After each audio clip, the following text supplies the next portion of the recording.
ফার্নের সাথে বাঁশের তুলনা করো। যে ফার্ন তুমি বীজ রোপণ করো এবং কয়েক সপ্তাহের মধ্যে বড় হয়ে যায়, ফার্নটি বাইরে থাকে।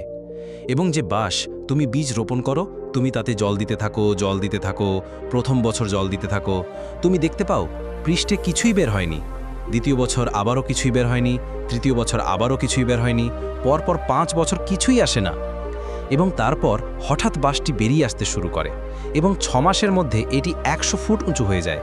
তাহলে এই 5 বছর ধরে এটি কি করছিল? তুমি বলবে যে এটি কিছুই করছে না, এটি তার শিকড় গভীর করছে। কারণ এটি 100 ফুট উঁচু হতে এর এত শক্ত শিকড়ের প্রয়োজন। যদি শিকড় শক্তিশালী না হয় তবে এটি সিকোইয়া গ্রোভের মতো পড়ে যাবে। আপনি জানেন, গত বছর আমাদের মধ্যে কেউ আমরা সিকোইয়া বনে গিয়েছিলাম।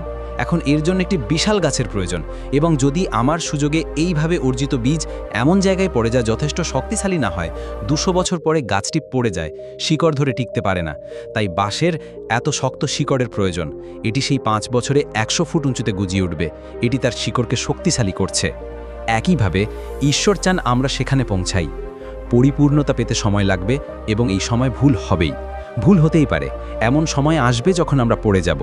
কখনোই হতাশ হবেন না, এগুলোকে শেখার এবং উন্নতির সুযোগ হিসেবে দেখবেন। পৃথিবী হয়তো বলবে তুমি ব্যর্থ, কিন্তু ঈশ্বর কখনোই বলবেন না যে এই পৃথিবীতে অনেক কিছুই ব্যর্থতা হিসেবে প্রত্যাখ্যাত হয়েছিল এবং পরে সেগুলো মহান সাফল্যে পরিণত হয়েছিল। আমরা সবাই ওয়াল্ট ডিজনির কথা শুনেছি।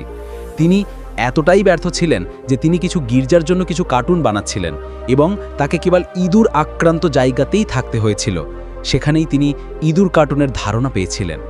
গন উইথ দ্য উইন্ডের লেখক যখন তার পাণ্ডুলিপি প্রকাশকের কাছে উপস্থাপন করেছিলেন, তখন প্রকাশক তাতে লিখেছিলেন, তা প্রত্যাখ্যাত হয়েছিল, এবং এটি ইতিহাসের সবচেয়ে বড় সফল উপন্যাসগুলির মধ্যে একটি হয়ে ওঠে।